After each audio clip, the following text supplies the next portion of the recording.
نواس ابن سمان کہتے ہیں کہ میں رسول اللہ صلی اللہ علیہ وسلم کے ساتھ مدینہ میں 1 سال تک ٹھہرا رہا، یعنی 1 سال تک جا کر آپ سے سیکھتے رہے، اور مجھے سوائے کوئی دینی مسائل پوچھنے کے کسی چیز نے ہجرت سے نہیں روکا تھا۔ یعنی وہ اپنے قبیلے میں واپس چلے گئے 1 سال کے بعد، وہاں نہیں رہے مدینہ میں۔ کیوں؟ اس لیے کہ ہم میں سے جب کوئی ہجرت کرتا تو وہ رسول اللہ صلی اللہ علیہ وسلم سے کسی چیز کے بارے میں سوال نہ کرتا تھا۔ مہاجرین کو سوال کی اجازت نہیں تھی۔ وہ کیوں؟ کیونکہ بہت زیادہ سوال کرنے سے دین مشکل ہو جاتا۔ اب دیکھیے کہ مہاجرین کا جو درجہ اور مقام ہے وہ بہت بلند ہے۔ انہوں نے اسلام کی خاطر سب کچھ قربان کر دیا۔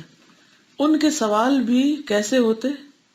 جو عزیمت پر اور قربانی پر مبنی ہوتے۔ پھر اگر نبی صلی اللہ علیہ وسلم اس کے مطابق ان کو جواب دیتے تو وہ چیز ساری امت کے لیے عام ہو جاتی، تو اس میں کتنی مشکل ہوتی۔ تو اس میں بہت خیر تھی، بہت بھلائی تھی کہ انہیں سوال کی اجازت نہیں تھی۔ تو یہ سوال کرنا چاہتے تھے تو یہ کہتے ہیں میں نے پھر ہجرت نہیں کی کہ باہر سے آ کے سوال کر سکتے ہیں۔